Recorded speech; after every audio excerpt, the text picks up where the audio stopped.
Hai sob, apa kabar nih? Santuy kan? Bayangin, lagi liburan ke Antartika, niatnya healing, malah jadi survival bareng orang asing. Bukan liburan romantis, tapi honeymoon darurat di tempat paling dingin di dunia. Inilah kisah dua manusia yang nyasar ke ujung dunia cuy. Dan justru nemu cinta yang hangat di antara es-es dingin. Dan beginilah alur ceritanya. Berlatar di ketinggian Antartika, sebuah pesawat komersial tengah terbang melintasi wilayah terdingin di muka bumi. Adalah Fuchun, pengusaha kaya raya yang sedang melakukan risetnya pada Antartika untuk tujuan bisnis. Namun bukan riset seperti yang lazim dilakukan oleh para ilmuwan lainnya, melainkan Fuchun justru ingin menjadikan Antartika sebagai salah satu destinasi tempat berlangsungnya pernikahan untuk para kliennya. Dalam penerbangannya tersebut, Fuchun tidaklah sendirian. Ia ditemani oleh asistennya yaitu Natasha serta seorang pemandu sekaligus fisikawan bernama Ruyi. Sialnya, cuaca di Antartika ternyata tidak seperti belahan bumi lainnya yang mudah diprediksi. Perubahan cuaca yang begitu ekstrim bisa terjadi kapan saja tanpa diketahui sebelumnya.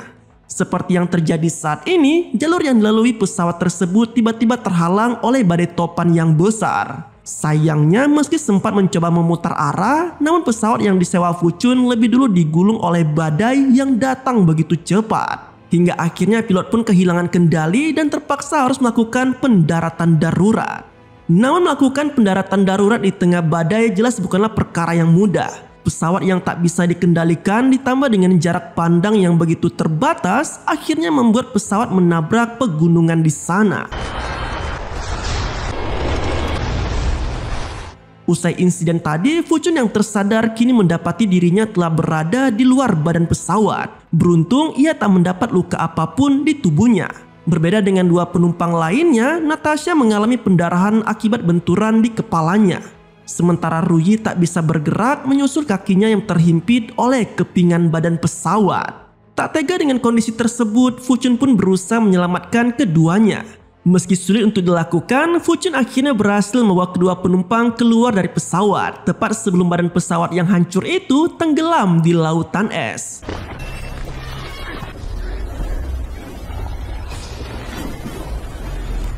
Namun naas bagi Natasha, pendarahan hebat yang ia alami akhirnya merenggut nyawanya meski ia telah berhasil dikeluarkan dari bangkai pesawat tadi. Ruyi menjelaskan bahwa saat ini posisi mereka telah berada jauh dari jalur penerbangan yang seharusnya. Karena alasan itulah kemungkinan mereka untuk ditemukan oleh tim penyelamat sangatlah kecil. Terlebih lokasi tersebut juga tak ditemukan sinyal sama sekali. Tak mau menyerah begitu saja, Fuchun dengan peralatan seadanya lalu memutuskan untuk menyeret Ruyi bersama dengan jasad Natasha dari sana. Namun lagi dan lagi cuaca ekstrim harus mereka lalui dengan tidak begitu santuy. Karena tak lama kemudian badai susulan pun datang dan siap menerjang semua yang ada di sana cuy. Berbekal arahan dari Ruyi, Fuchun dengan sekuat tenaga menggali lapisan es untuk dijadikan sebagai tempat mereka berlindung dari badai besar yang datang.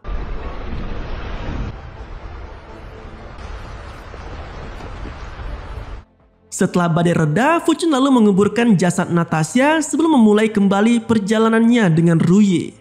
Tak seperti sebelumnya, kali ini Fuchun tidak lagi menyeret Ruyi menggunakan papan seluncur, melainkan ia menggendongnya untuk berjalan sejauh mungkin demi mendapatkan pertolongan. Kegigihan Fuchun pun mulai membuahkan hasil.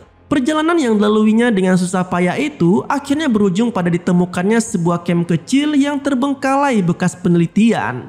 Di tempat itulah Fuchun dan Ruyi memutuskan untuk beristirahat serta menjadikan camp sederhana tersebut sebagai tempat singgah mereka selama beberapa hari ke depan. Keduanya bisa bertahan hidup sembari menunggu adanya keajaiban dari tim penyelamat. Tak hanya itu, Ruyi juga sempat menemukan sebuah jurnal di camp yang memberitahu akan adanya stasiun penelitian yang berada sekitar 20 km dari tempat mereka saat ini. Meski tidak mengetahui secara pasti arah menuju stasiun penelitian yang dimaksud, namun Fuchun dengan semangat memulai pencariannya seorang diri. Sedangkan Ruyi yang tak bisa berjalan hanya bisa berdiam diri di campnya saat ini. Hari demi hari pun berlalu, upaya pencarian dilakukan oleh Fuchun terus saja diwarnai dengan berbagai rintangan. Tak hanya bertemu hewan liar saja, tetapi ia juga sempat hampir tergulung oleh reruntuhan tebing es di jalur yang dilaluinya.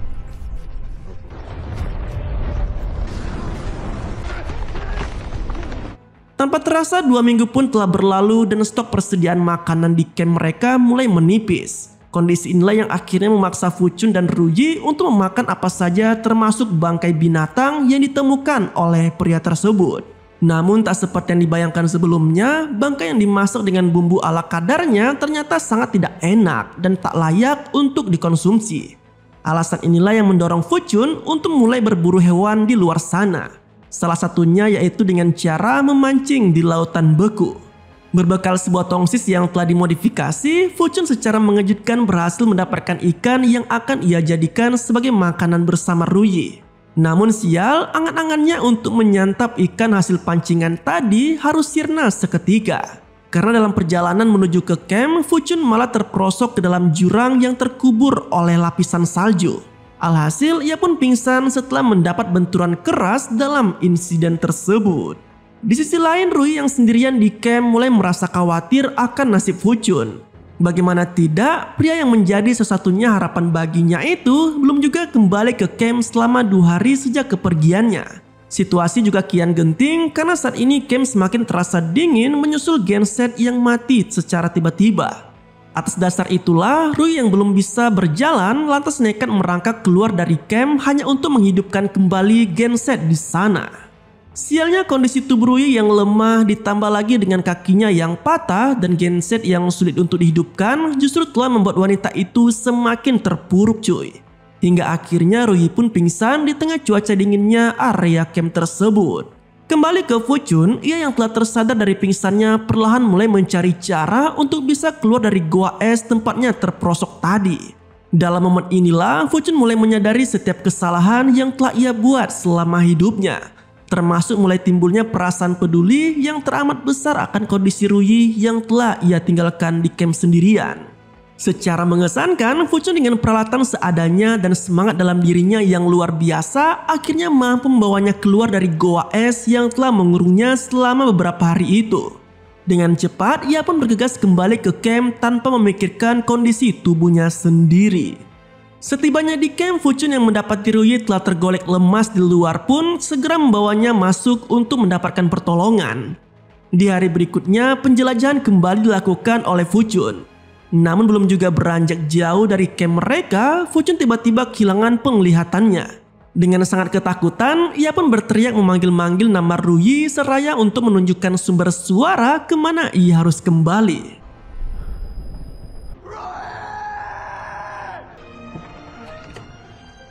Dengan kondisi mata Fuchun yang nyaris buta, ia kini malah gantian dirawat oleh Ruyi. Dari sinilah kedekatan di antara keduanya pun mulai terjalin, termasuk perasaan yang mulai timbul satu sama lain. Usut punya usut, penglihatan Fuchun mulai menghilang dikarenakan banyaknya pantulan cahaya matahari dari area bersalju yang masuk ke matanya secara terus-menerus. Atas kondisi itulah, mau tak mau Fuchun harus mengenakan kacamata pelindung guna mengurangi intensitas pantulan cahaya yang masuk ke matanya.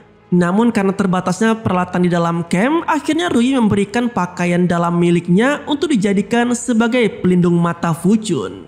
Setelah dirasa membaik, Fuchun kembali melanjutkan penjelajahannya. Namun siapa sangka Fuchun yang saat itu tengah melintasi lautan beku malah tak menyadari adanya paus besar yang ada di lapisan es yang ia injak. Alhasil retakan pun terjadi hingga membuat Fuchun tercebur ke lautan dingin Antartika.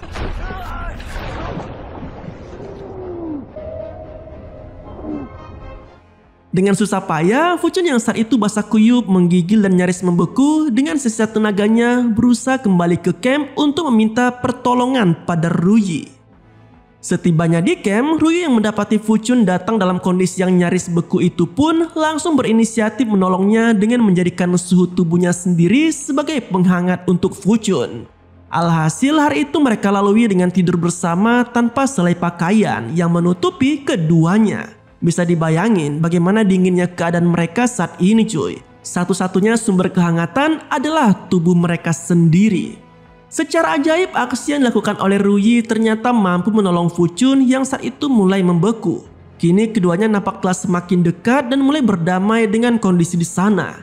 Bahkan Fuchun yang merasa hidupnya akan habis hanya bersama Ruyi pun lalu nekat melamarnya dan berlangsunglah janji terikat di antara keduanya.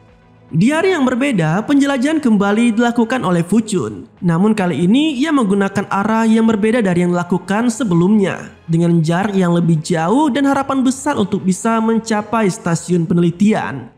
Sial, di tengah perjalanan itu, Fuchun yang sudah kelelahan malah kembali bertemu dengan badai besar yang datang. Alhasil tubuhnya pun tumbang dan mulai tertutupi sebagian oleh lapisan salju.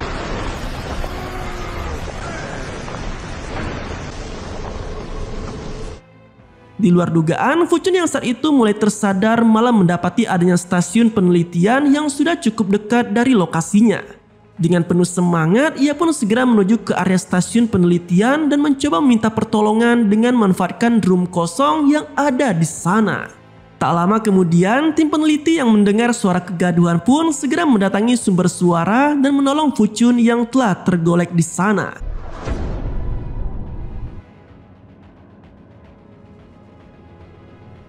Bersama dengan tim penelitian, Fuchun bergerak menuju kembali ke camp tempat asalnya tadi untuk menjemput Ruyi. Namun sial, tepat ketika mereka sudah cukup dekat dengan lokasi camp tempat Ruyi berada, di saat itu juga gunung es dekat sana tiba-tiba runtuh dan memaksa tim peneliti untuk menjauh dari lokasi tersebut. Meski sempat berontak dan nekat untuk turun, namun Fuchun berhasil ditahan oleh tim peneliti dan hanya bisa menyaksikan sendiri bagaimana lapisan salju itu turun menggulung habis camp tempat Ruyi berada.